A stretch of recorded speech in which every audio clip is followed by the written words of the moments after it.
Eu vou começar aqui ensinando o beabá de como criar um caso. A gente tem aqui a tela inicial do Juiz IA. Eu vou clicar aqui nessa barra da esquerda, né, em novo caso.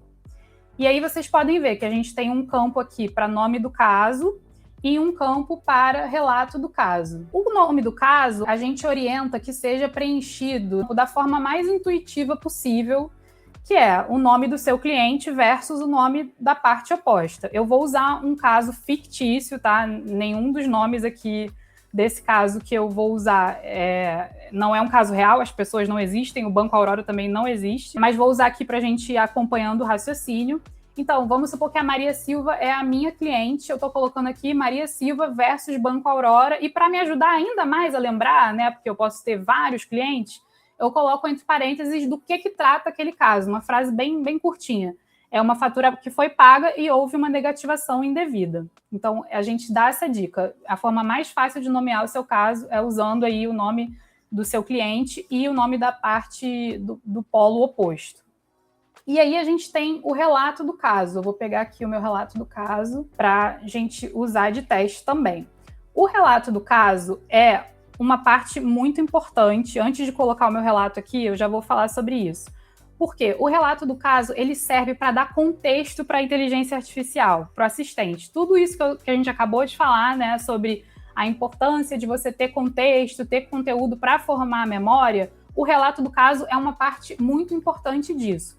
Mas não precisa ficar nervoso aqui, tenso, sobre eu tenho que preencher o melhor relato do caso da minha vida. Na verdade, é um resumo. Você pode resumir aqui o seu caso como se você estivesse resumindo ele para um colega. E aí você vai dizer, aqui no nosso caso de exemplo, Maria Silva é cliente do Banco Aurora, ela possui um cartão de crédito que foi emitido pelo banco, ela pagou a fatura integralmente, né, que tinha vencimento no dia 10 de dezembro, via Pix, mas o banco não computou o pagamento dessa fatura. Ele manteve a cobrança em aberto e aí no mês seguinte, em 10 de janeiro, negativou o nome da Maria nos cadastros inadimplentes SPC Serasa por essa suposta dívida. Caso nada comum, né? Só acontece aos milhares todos os dias. Maria, então, tentou resolver administrativamente, né? Abrir os protocolos para falar diretamente com o Banco Aurora, sem sucesso. Então, qual é o objetivo aqui? Retirar com urgência a negativação da Maria, regularizar a fatura que ela pagou, né? Dar o ok ali que foi paga, cessar as cobranças, reconhecer a quitação do débito e, claro, pleitear a indenização por danos morais, afastando encargos e cobranças indevidas.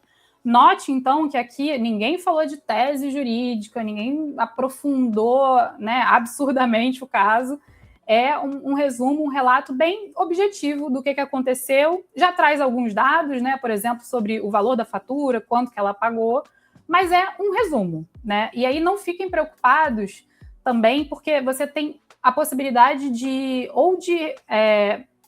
mexer nesse resumo, caso você já tenha preenchido alguma coisa, mas também de fazê-lo do zero depois. Não é uma etapa obrigatória. O que é etapa obrigatória aqui para criar um novo caso é colocar o nome do caso.